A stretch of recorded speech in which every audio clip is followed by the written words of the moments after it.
গরুর গোস্ত? জি, গরুর গোস্ত।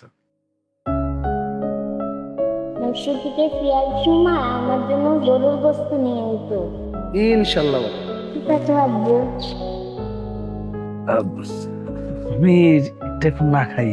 না না হুজুর, এটা আপনি কি বলেন? আমার বোন অনেক কষ্ট করে গরুর গোস্তটা রাঁধছে।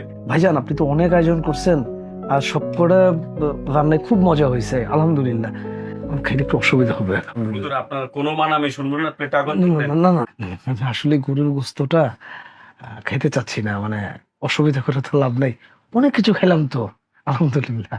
তো আমি বুঝছি, এখন না খান, কিন্তু একটু সাথে করে নিয়ে যাইতে হবে হুজুর। না না না না না না, এটা করেন না। আমি তো সবই খাইলাম, মানে দরকার নেই। মানা করেন, আমার বোনটা অনেক কষ্ট করে শুধু আপনারা নিয়ত করে এই গরু গোস্তটা রাঁধছে। আমরা যদি আপনি না খান, আমার বোনটা অনেক কষ্ট পাবে। আমার বোনের যে স্বামী বিছনায় শুয়ে আছে অসুস্থ, সে অনেক কষ্ট পাবে, আমরা সবাই অনেক কষ্ট পাবো। মানে এটা এখন যা আছে এটা দিয়ে খান, আমি যাওয়ার সময় টিফিনকে রেডি করে দিয়ে দিব। এটা আমার অনুরোধ, আপনি খান। অন্য তরকারি দিই?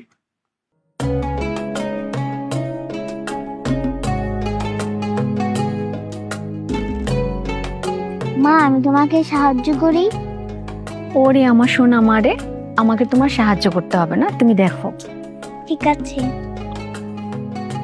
আসসালামু আলাইকুম ওয়া রাহমাতুল্লাহ। ওয়ালাইকুম আসসালাম। আসসালামু আলাইকুম আব্বু। ওয়ালাইকুম আসসালাম মা। এই যে এটা নাও, টিফিন ক্যারিয়ার কোথা থেকে আসলো? গরুর গোস্ত। গরুর গোস্ত? আচ্ছা, এই গরুর গোস্ত কোথা থেকে আসলো, টিফিন ক্যারিয়ার কোথা থেকে আসলো? রিজিকের মালিক আল্লাহ। সকালবেলা আমার মা বলছিল না যে গরুর গোস্ত খেতে চাই, আমি তো আল্লাহ ছেড়ে দিছি, উনি তখনই কত ডাকটা কবুল করে নিছে। আরে মোবারকের বাড়িতে দাওয়াত ছিল, মোবারক ভাই দিয়ে দিছে। আচ্ছা, সবই বুঝলাম, আপনি দাওয়াত খেতে গেছেন, ঠিক আছে, এটা বাসায় নিয়ে আসতে হয়? আমি তো চাইয়ানি নাই, উনি জোর করে দিয়ে দিছে। এটা আমার মায়ের রিজিকে আছে। মা ধরো। আচ্ছা, ও ধরতে পারবে না, তো আমার কাছে দাও। আচ্ছা, অনেকটা পথ হেঁটে আসছেন, ঘরে চলেন, বিশ্রাম নেবেন। বিশ্রাম পরে করবো, মসজিদে সবাই আমার জন্য অপেক্ষা করতেছে, ছোট্ট একটা মিটিং আছে, ওখানে পরে যাবো। মা তুমি আব্বু, ঘরে যাবা না? মা মসজিদে আমার একটা মিটিং আছে, মিটিংটা শেষ করে আসি মা, তুমি ঘরে গিয়ে খাওয়া দাওয়া করো, তারপরে বিশ্রাম করো। হ্যাঁ, তুমি ঘরে যাও। আসসালামু আলাইকুম। আসসালামু আলাইকুম। 15 দিনের মধ্যে এই কাজ শেষ করবি। আসসালামু আলাইকুম ওয়া রাহমাতুল্লাহ। ওয়ালাইকুম আসসালাম ইমাম সাহেব। এতক্ষণে আপনার আসার সময় হইলো না? জি, ওই নামাজ শেষে একটা দাওয়াত খেতে গেছিলাম। আপনি খাইতে গেছিলেন দাওয়াত, এদিকে তো ওরা কাজই খাওয়া ফেলাইতো আমি না থাকলে। আমি এখনো কেন আছি এখানে জানেন? এতক্ষণ আমার থাকার কথা ছিল শহরে, আর আমি এখনো এখানে দাঁড়ায় আছি। এখন তো বুঝবেন না, হ্যাঁ? আপনারে আমি এত করে কইলাম আমার শহরে জরুরি কাজ আছে, আপনি শুনছেন আমার কথা? ফজরের নামাজ কয় রাকাত? কয় রাকাত? 4 রাকাত। 2 রাকাত ফরজ, 2 রাকাত সুন্নত।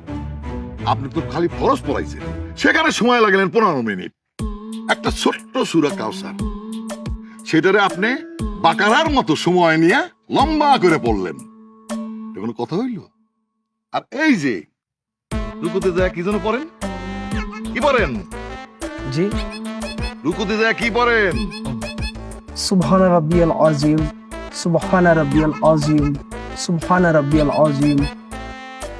এই যে এইটা আপনি স্লো মোশনে না পড়া একটু যদি ফাস্ট পড়তেন, সুবহানাল্লাহ ব্রাজিম, সুবহানাল্লাহ ব্রাজিম, সুবহানাল্লাহ ব্রাজিম, তাহলে লাগতো 3 সেকেন্ড। কিন্তু নামাজের সময় আপনি 1 মিনিট লাগাইছেন। আচ্ছা ইমাম সাহেব, এই যে আপনার রুকু সেজদা যায় এত সময় লাগান, কি হিসাব মিলান? আমার মাথায় তো ধরে না। আপনার না হয় সময়ের দাম নাই, আমার তো আছে। চেয়ার সাহেব, বেয়াদবি মাফ করবেন, আমি যদি ভুল করে না থাকি, তাহলে আমি যেটা শুনছি যে এখন দেশের বাইরে যেতে হইলে ফ্লাইটের আগেই ইমিগ্রেশনে 1-1.5 ঘন্টা আগে গিয়ে বসে থাকতে হয়। আমরা যখন ট্রেনে কোথাও যাই, তখন কিন্তু ট্রেনের সময়ের আগে গিয়ে বসে থাকতে হয়, এবং ওই টিকিটটা পাওয়ার জন্য কখনো কখনো গুরুত্বপূর্ণ সময় 1 দিন 2 দিন আগে গিয়েও কিন্তু বসে থাকতে হয়, সিরিয়াল দিয়ে দাঁড়াই থাকতে হয়। এই যে ধরেন আমাদের দেশে খেলা চলে, যেটা ওই পত্রপত্রিকায় দেখি, যে খেলার একটা টিকিটের জন্য মানুষ সেই ভোরবেলায় গিয়ে বসে থাকে, টিকিটটা পায় হয়তো দুপুরবেলা।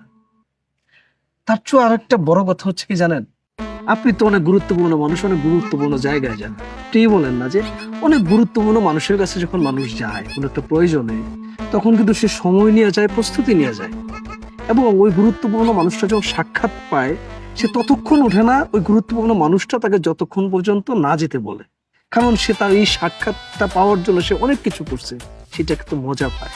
অথচ ভুলটা কিন্তু আমরা এই জায়গাটাই করি, যেখানে আমাদের সময় কম দিলেও চলবে কিংবা কোথাও কোথাও না দিলেও চলে, সেই জায়গাটা আমরা সময় অনেক বেশি দিই। অথচ যে জায়গাটা সময়টা বেশি দেওয়া দরকার সেই জায়গায় কিন্তু আমরা সময়টা দিতে চাই না।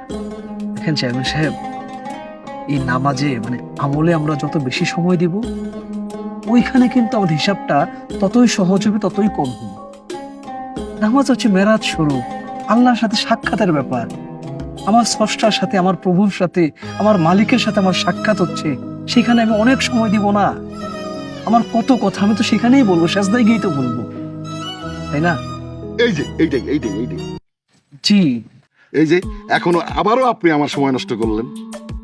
আপনার এখানে দাঁড়া থাকলে আমার সময় আরো নষ্ট হবে। আমার সময়ের দাম আছে। এই চল।